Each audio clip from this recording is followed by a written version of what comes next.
Hello, my name is Ethan Manamo, and this is my individual idea game pitch. I'll just go over a quick overview of what I'm going to be talking about in this pitch. So first, I'm going to be talking about the idea. Then I'll be moving on to the genre and art style. Then the mechanics, the unique selling point, the project management, and lastly the demographic.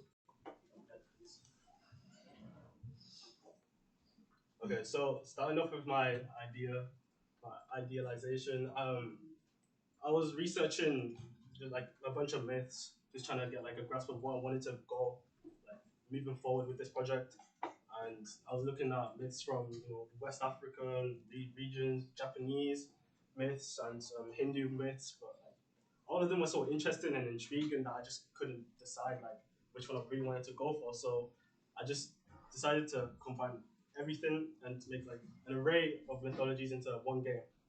Next, please. So my game is a work in progress.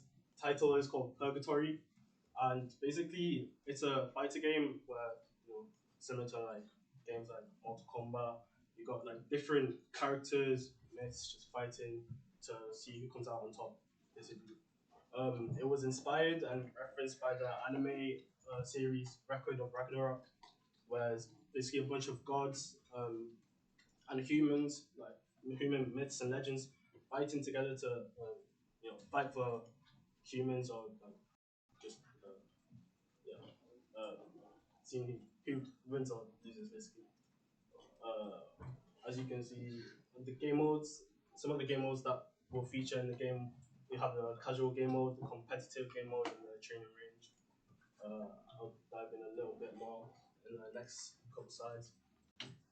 Next, okay, so Purgatory, the genre will be a third-person fighter, similar to the likes of Street Fighter 6, Tekken 8, Mortal Kombat 1, etc.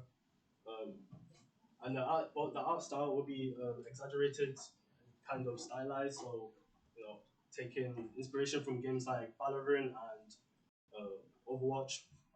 The main reasons why I like the style of Tekken and Street Fighter, it's very visually like impacting and like just very captivating to look at whilst you're playing the game. It's very like satisfactory.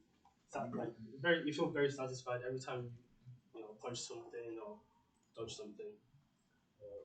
Next, please. So onto the mechanics. The base mechanics, like you see in like any other fighter game, you have your light attacks, which are quick attacks but deal a little less damage.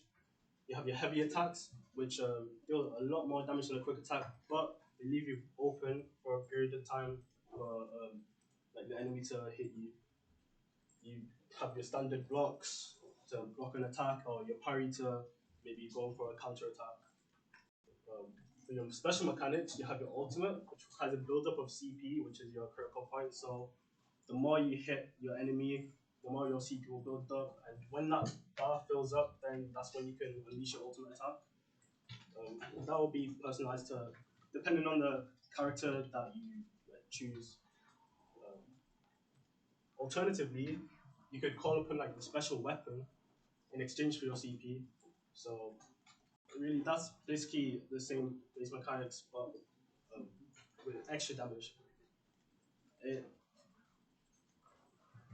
uh, yeah, like that. It also ties into strategy, I guess, because you might want to think, oh, maybe I should save this CP for my ultimate so I can finish like finishing blow to my enemy, or I could use the special weapon to do like more damage whilst he's still got a lot of HP, so I can quickly get him down to that last blow.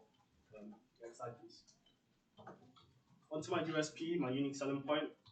I don't see this in like a lot or even in any fighter games like Street Fighter or Tekken, but I've decided to implement a skill tree into my game.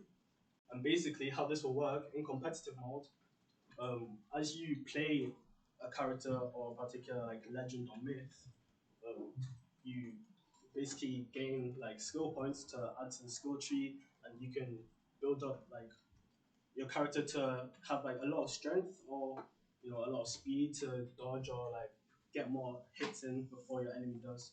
And this is like also ties into the strategy aspect of the game.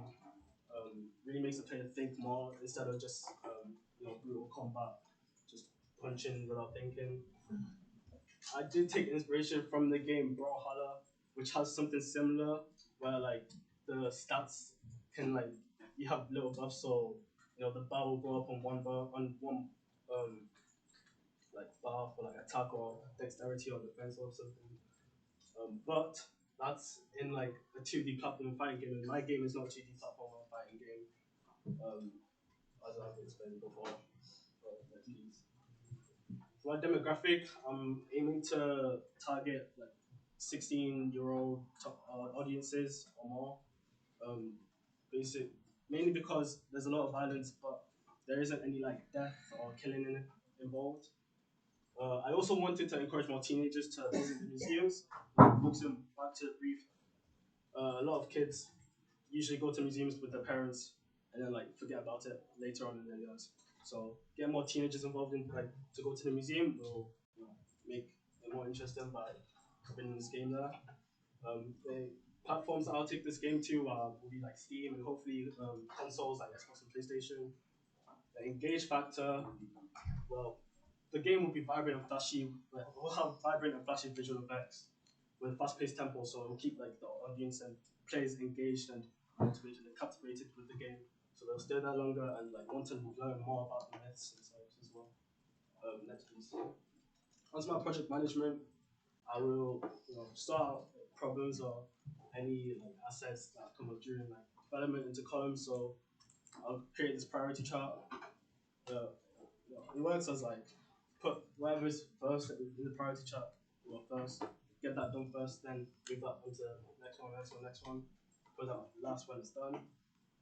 For time management, I'll sort out scrums and sprints. So uh, I'll sort out scrums and sprints. I think, yeah. Oh, it's still recording. I'll sort out scrums and sprints. So every sprint we'll focus on a couple issues or problems that we need to get done.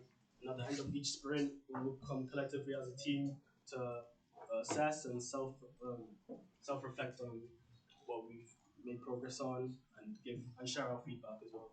Next, please. Yeah, thank you for listening to my pitch.